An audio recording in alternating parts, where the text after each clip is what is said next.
Hi everyone, Tasha here and welcome back to my channel. Today we're creating a handmade Easter card using items from Cat Scrappiness. And here's just a peek at the card we're going to make today. It has a really fun carrot themed border and this fun little bunny with an Easter egg. I'll also be using a cute little Easter sentiment and we'll be creating a fun background. The stamps that I'm using is from Cat Scrappiness called Hippity Hoppity Bunnies, and this set includes 6 different designs.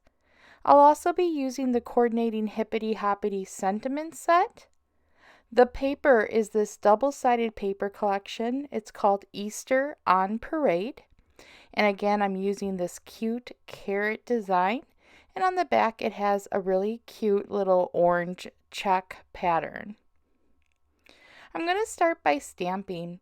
I'm going to stamp the little bunny image, and again you have 6 to choose from. I'm going to use the one with the little egg, and I'm going to be stamping him with black ink. I am using a black hybrid ink since I will be coloring with Copic markers. I did stamp it several times just to make sure it was nice and dark, and here's just a little close-up.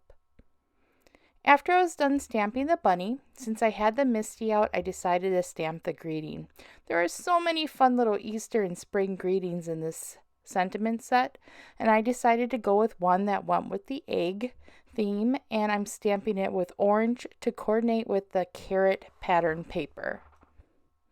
I love stamping some of my greetings with different colored inks, but this orange ink is just really pretty with the carrot theme in the background, and I love this greeting with the little bunny with the Easter egg.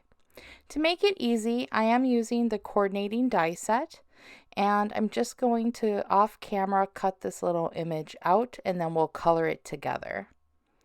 Once he was all cut out, I'm going to go over and color with several shades of Copic markers. I'm using all lighter pastel shades. I'm starting with a blue and just filling in some of the little polka dots on the Easter egg. And then once I'm done, I'm going to move in with pink. The pink I'm using for some of the dots, the little cheeks on the bunny, and then I added some to the bunny's ear. And then next I'm going in with 2 light shades of gray.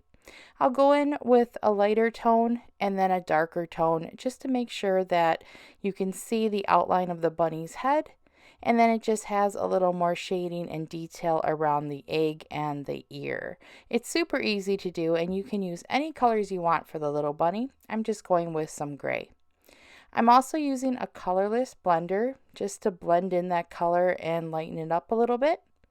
And then for the Easter egg, I'm using a pale purple color.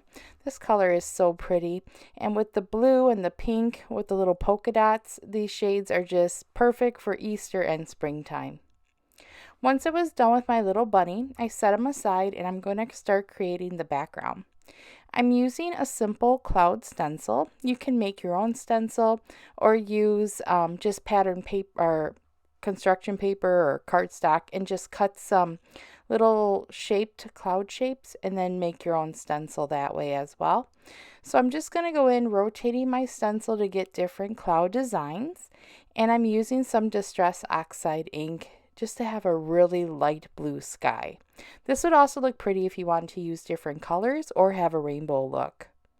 Once I was done with the clouds, I'm going to use a piece of Post-it, it's low tack tape, and I'm just masking off the bottom area. I wanted to add some grass for the little bunny to sit on, and I'm using 2 shades of Distress Oxide ink for the grass area. I'm going in with the lightest color first, and I'm going all over that bottom, and since we have that tape layer, we don't have to worry about the green going into the clouds. Once I was done with the lightest shade, I went in with a darker tone just to give it again a little more shading and detail. I gently remove that tape and then we have our whole background created. Once I was done with the background, I'm going to start assembling my card. To add some sparkle, I cut some yellow or gold colored cardstock. It's a glittery paper cardstock, and then I used a piece of orange cardstock to mat it. After, I use the same glue runner to attach the pattern paper. I just love how this orange color with the yellow glitter looks. All those colors coordinate with the pattern paper we use, and the orange looks great with those little carrots. I'm going to use the same glue runner and attach the center card onto the same yellow or gold glitter cardstock just to add again a little more sparkle. But instead of gluing this directly onto the card, I'm going to add some foam tape, and this is just a thinner foam tape. You can also use fun foam or just layers of cardstock to get the same look. And I'm going to attach it to the center of the card this way to raise it up a bit.